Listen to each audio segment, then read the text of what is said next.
staying in Playa del Carmen, different people repeatedly recommended to me to go to the island of Cozumel to experience some of the best ocean diving in the Caribbean.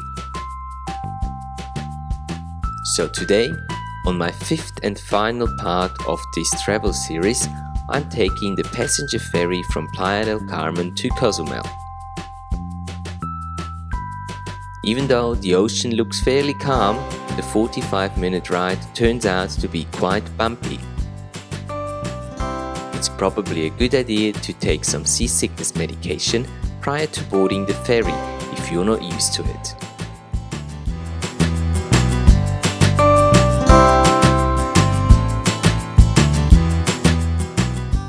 The island of Cozumel is all about tourism. Scuba diving and charter fishing generate the majority of the island's revenue. There are lots of different hotel options to choose from and restaurants on pretty much every corner.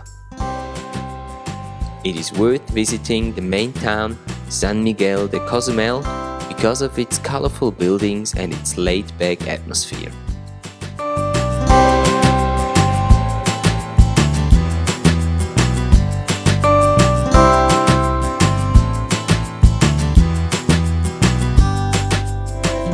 In the 1990s, Cozumel built a deep-water pier for cruise ships and is nowadays a very popular stop on any cruise through the Caribbean. Cozumel is not surrounded by white sandy beaches, but there are a few places around the island that offer the tropical palm tree beach experience that one might hope for.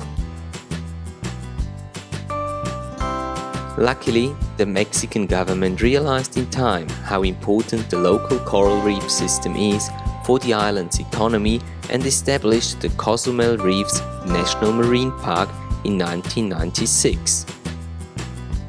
The park is situated around the southern part of the island, where touching or removing of any marine life is forbidden. This is probably one of the main reasons why the diving in Cozumel is really spectacular. Surely the topography helps. Nice coral blocks, vertical walls, and colorful coral gardens provide plenty of living and hiding spaces for all kinds of marine animals.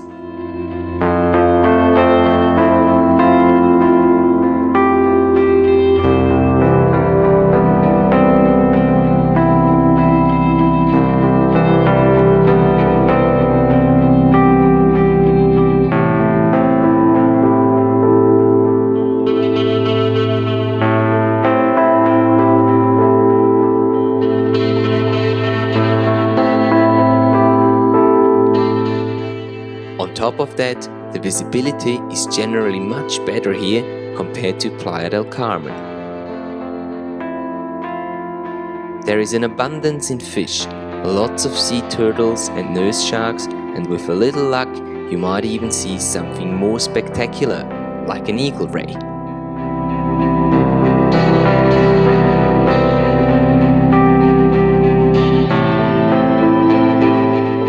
During my stay on the island, I was diving with Cozumel Marine World, which were located directly in front of my hotel, like so many other dive centers are. They will take you out for a 2-tank dive on one of their boats to any of the dive sites within the marine park. Depending on the site, the trip out there can be rather long, more than an hour sometimes. While I was there, pretty much all other guests were Americans, and so the diving was very much American style, with one dive master for a group of 10 to 12 divers. Not exactly the type of diving I enjoy, but as I found out later, most of the tourists on Cozumel are Americans. So I guess there is no way around that. At least the dive masters gave me plenty of freedom underwater once they saw I know what I was doing. All in all, I really enjoyed my short stay on Cozumel Island. Sure, it is a very American-style place when it comes to the food, the way the staff is trained, etc. but in my opinion, the world-class diving makes up for all of that. So while you're in the area, I strongly suggest a short stay on Cozumel and a few dives in the marine park. You won't regret it. And that was it, the last part of my travel series about Mexico's Yucatan Peninsula. Hope you guys enjoyed watching the episodes as much as I enjoyed making them.